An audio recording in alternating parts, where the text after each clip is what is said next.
বন্ধুরা ভাবলে যে কী ব্যাপার এরকম করে বসলাম কীভাবে, মেকআপ টেকআপ নিয়ে কীভাবে বসলাম, তাই তো? ব্যাপারটা ওটা নয়। ব্যাপারটা হচ্ছে এখনই জাস্ট আমি পুজো দিয়ে আসলাম।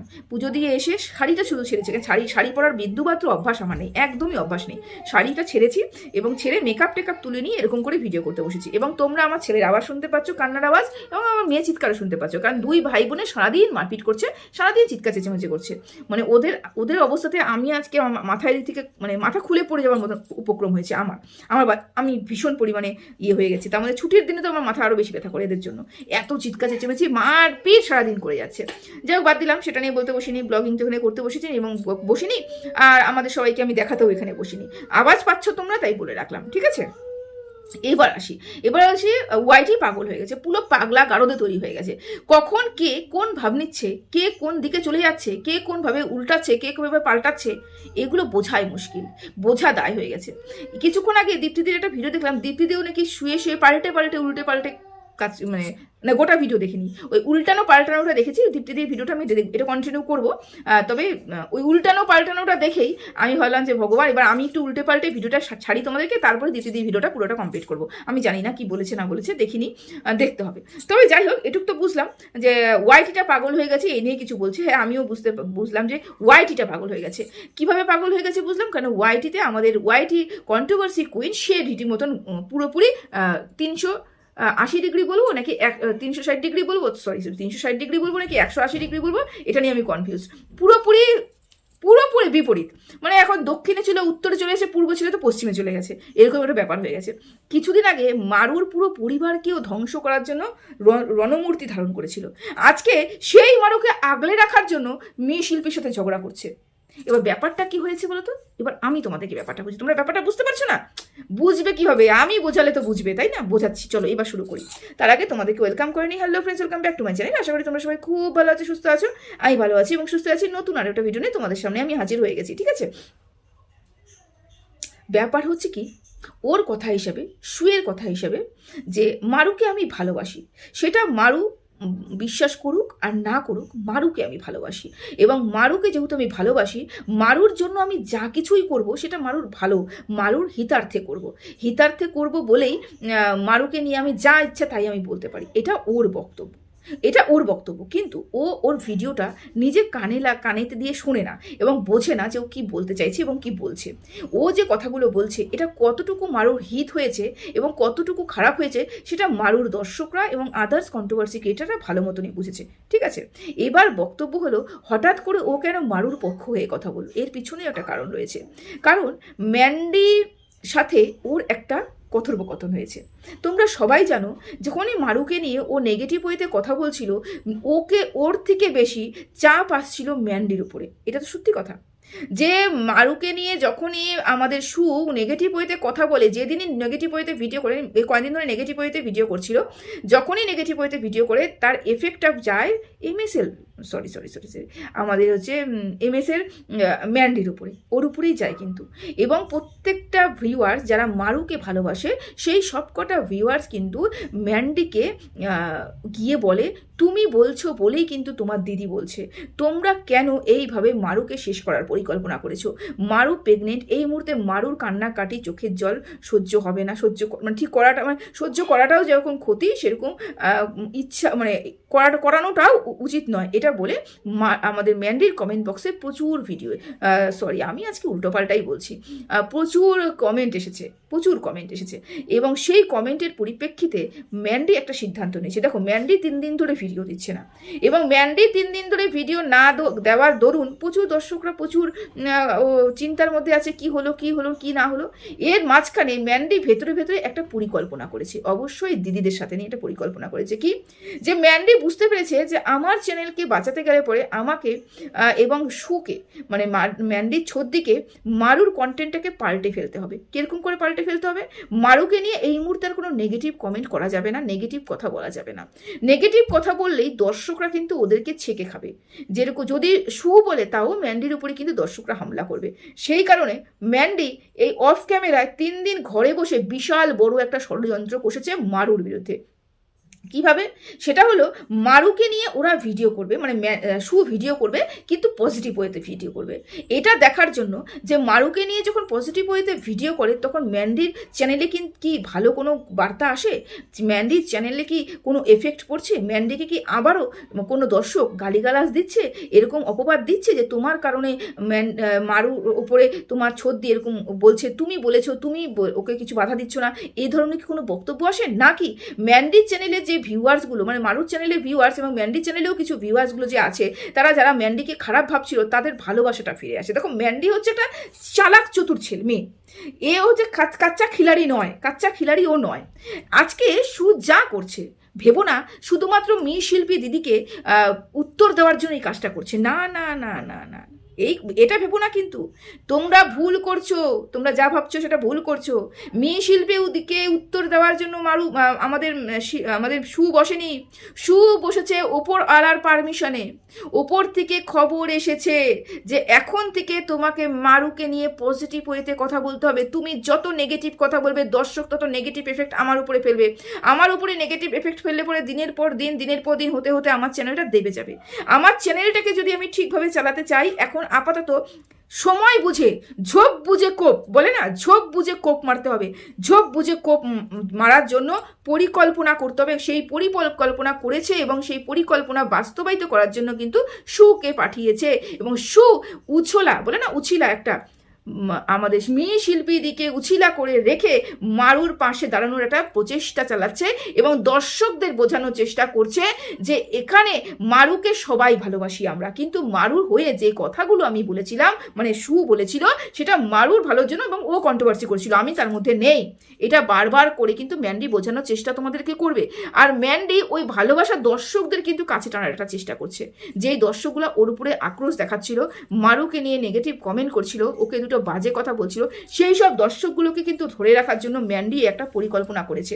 যার কারণে আমাদের শুকে ম্যান্ডি বলেছে যে এই মুহূর্তে দাঁড়িয়ে এই সময়টা মারুর বিরুদ্ধে যাওয়ার নয়, এই সময়টা মারুর সাথে। এবার তুমি বলতেই পারো যে তুমি নেগেটিভ ওয়েতে কথা বলবে না পজিটিভ ওয়েতে কথা বলবে, সেটা আমার ব্যক্তিগত ব্যাপার, কিন্তু নেগেটিভ ওয়েতে যদি বলে থাকি তাহলে আমি আমার শালীনতা বজায় রাখবো, তবু আমার মুখের ভাষা আমি সংযত রাখবো, রেখে আমি কথা বলবো, এই ধরনের বক্তব্য তুমি রাখতেই পারো। বা তুমি কন্ট্রোভার্সি ক্রিয়েট, তুমি কীভাবে কন্ট্রোভার্সি করবে করতেই পারো, কিন্তু এমনভাবে কন্ট্রোভার্সি করো যাতে বোঝা না যায় যে আমি তোমাকে বলেছি, বা এমনভাবে কন্ট্রোভার্সি করো যেখান থেকে মানুষ বুঝতে পারে তুমি আর ক্ষতি চাও না, আর ম্যান্ডির দ্বারাও তুমি প্রভাবিত নও। ম্যান্ডি মারুর কোনো ক্ষতি চায় না, মারুর ক্ষতি কোনো দিদিভাইরা চায় না, এটা তুমি বোঝানোর চেষ্টা করো। দেখো, মারুর ক্ষতি ম্যান্ডি চায় এবং দিদিভাইরা চায়। কেন বেরিয়ে আসলো?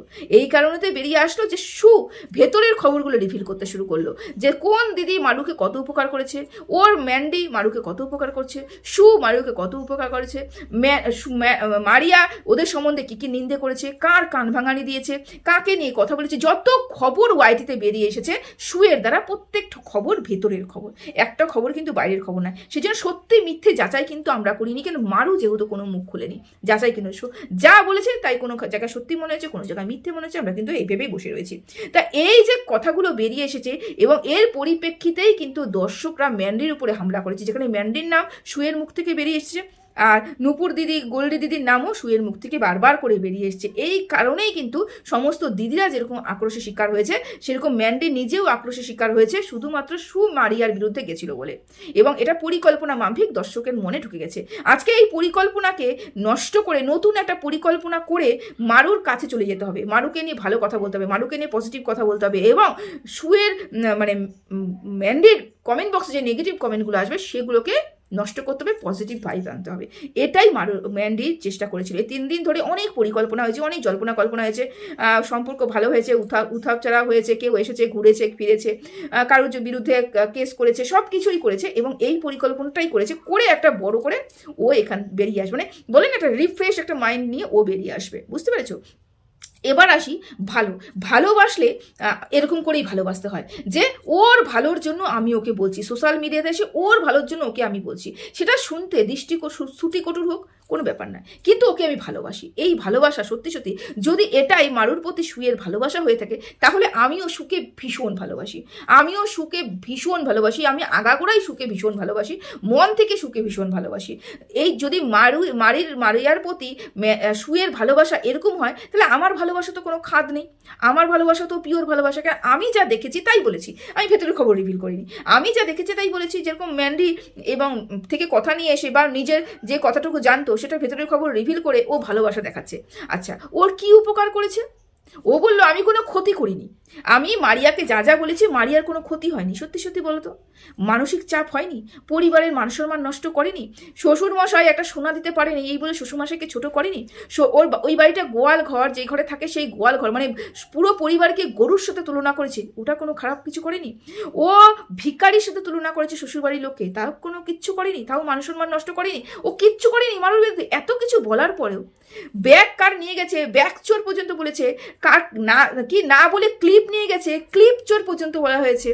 তারপরে জামা কাপড় বিজনেস শুরু করেছে, সেখানেও পর্যন্ত কি কটাক্ষ শিকার হয়েছে। প্রতিটা মুহূর্তে মারিয়া এবং পমপমকে এই সুতোপাত দ্বারা নোংরা কথা শুনতে হয়েছে এবং মানসিক প্রেশার পেতে হয়েছে প্রতিটা মুহূর্তে। তারপরেও এসেও বলবে আমি যা করেছি তোর ভালোর জন্য করেছি। তাহলে তো আমিও বলতে পারি এগুলো কথা, তাই না? আজকে মি শিল্পীদি বলছে তোমার হাজবেন্ড কি করে, তোমার খুব গায়ে লেগে গেছে, খুব গায়ে লেগে গেছে। কেন আমার হাজবেন্ড যে সারাদিন ধরে লাইনে দাঁড়িয়ে কোথায় মলে দাঁড়িয়ে যে কাজ করছে সেটা তুমি চোখে পড়ে না? মলের লোকদেরকে তুমি অপমান করছো, পুরো মানে মলে যারা যারা কাজ করে প্রত্যেককে অপমান করছে, এই কথাটা বলছে। দেখো আমি বলি কি, মি শিল্পীদি আজকে হয়তো তোমার হাজবেন্ডকে অপমান করেছে, কিন্তু তুমি আজ থেকে 3-4 বছর আগে তোমার হাজবেন্ডের সম্বন্ধে যা বলে রেখেছো, তাতে তোমার হাজবেন্ডের মাথা চারা দিয়ে দাঁড়ানোর ক্ষমতা নেই।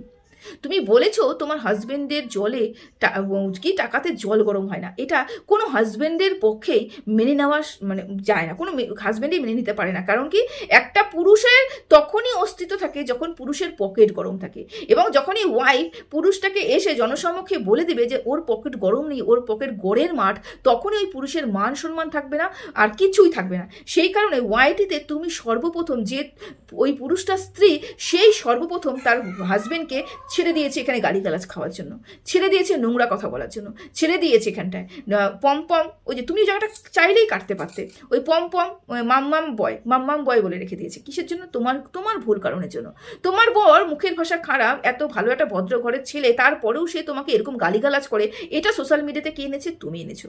তাহলে এগুলো করে তুমি তোমার হাজবেন্ডকে সর্বপ্রথম গালিগালাজ দিয়েছো, সপাটে চড় দিয়েছো, মুখের দ্বারা, হাতের দ্বারা নয়, এবং কোনো কিছুই নয়, শারীরিক কোনো নির্যাতন নয়, মুখের দ্বারা। এবং তুমি ওই বাড়িতে থেকে উনার ওয়াইফ হয়ে তুমি সর্বপ্রথম উনাকে মানে আমাদের সামনে নিচু করেছো। এবার যখন পরিবারের কাছে একটা ছেলে বা বলতে পারো পুরুষ মানে কি বলবো, কোনো দাম থাকে না, কোনো অস্তিত্ব থাকে না, এবং জনসম্মুখে যদি পরিবারই বিক্রি করে দেয় না, তাহলে সেই পুরুষকে কেউ ভালোবাসবে না, সেই পুরুষকে কেউ রেসপেক্ট করবে না। আগে বাড়ির লোকের সম্মানটা দরকার। আগে বাড়ির লোক যদি একটা পুরুষকে সম্মান করে, বাড়ির লোক যদি তাকে মেনে চলে, পুরো পরিবেশের লোক তাকে মেনে চলবে। কারণ আমি জানি আমার হাজবেন্ড কি, আমি আমার হাজবেন্ডের সম্বন্ধে বলবো না। এবং আমি যখন আমার হাজবেন্ডের দায়িত্ব নিয়েছি, আমার হাজবেন্ডের মান সম্মান রক্ষার দায়িত্ব নিয়েছি, আমার ওপরে এসে কেউ বলার ক্ষমতাই নেই আমার হাজবেন্ডের সম্বন্ধে, বলতে পারবে না। কিন্তু তুমি তোমার হাজবেন্ডকে ওয়াইটিতে ছেড়ে রেখেছো গালি দেওয়ার জন্য, নোংরা কথা বলার জন্য, তাই তো?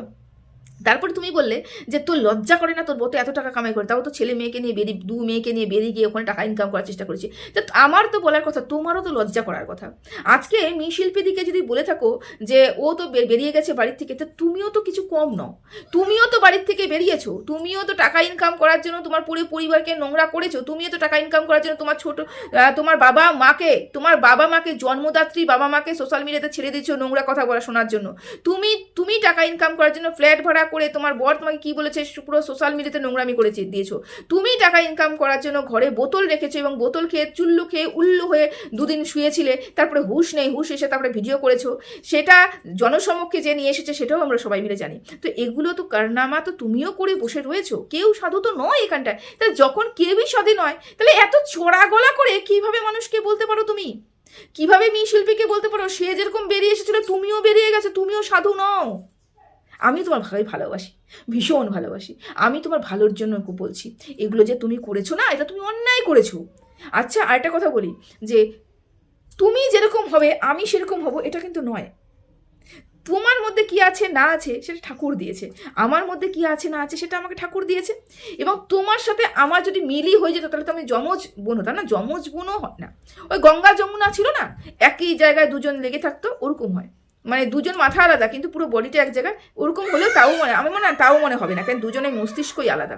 সেই জন্য এই পৃথিবীতে কেউ কারোর সমান নয়, এবং এই পৃথিবীতে কেউ কারোর হতে পারে না। আর একটা কথা বলি কি, তুমি যে গানের গলাটা বলছো না, সবাই তোমাকে বলে তোমার গানের গলা ভালো, গানের গলা ভালো, গানের গলা ভালো কথা, তোমার গানের গলা ভালো, খারাপ নয়, কিন্তু এতটাও অহংকার করার কিছু নেই যে আমার মতন গান তুই গাইতে পারবি কিনা। তুমি তুমি শ্রেয়া ঘোষাল নও, তুমি শ্রেয়া ঘোষাল নও, তুমি ওয়াইটিতে এসেছো কন্ট্রোভার্সি ক্রিয়েটার, তোমাকে কিছু ভালো মানুষ বলে তোমার গানের গলা ভালো, আমরা কিছু মানুষ শ্রুতি মধুর লাগে, কিন্তু তার মানে এটা না তুমি ইন্ডিয়ান আইডলে গিয়ে ওখান থেকে তুমি সব কিছু নিয়ে আসবে, এটা নয়। কিন্তু সেরকমই তুমি আরেকটা লোককে বলতে পারো না তুই কেমন গান করতে পারবি। হয়তো উনি এত ভালো বাড়িতে সংসার গোছায়, হয়তো এমন কিছু কাজ, এমন কিছু ক্রিয়েটিভিটি তার মধ্যে রয়েছে যেটা তোমার মধ্যে নেই। ক্রিয়েটিভিটি যে যার মধ্যে থাকে ঠাকুর তাকে দিয়ে দিয়ে পাঠায়, সবার মধ্যে আলাদা আলাদা কিছু। এটা নিয়ে এত গর্ব করার কিছু নেই যে তোর মধ্যে আছে তুই গান করতে পারবি, উদ্ধত্তপনা দেখানোর কিছু নেই। আমি তোমাকে ভালোবাসি, এই কারণে এই কথাটা বললাম। এগুলোকে নিয়ে, এগুলো বলে মানুষকে অপমান করে লাভ নেই, কারণ এটা ঠাকুর তোমাকে প্রদান করেছে, তাকে দেয়নি। তাকে এমন কিছু প্রদান করেছে যেটা তুমি পাবে না, যেটা তোমার আছে তোমার নেই। সবার আগে মান সম্মানটা, আমার মনে হয় সবার আগে মান সম্মানটা। যাই হোক, এখানে রাখলাম ভিডিওটা। তো সবাই ভালো থেকো, সুস্থ থেকো, টাটা।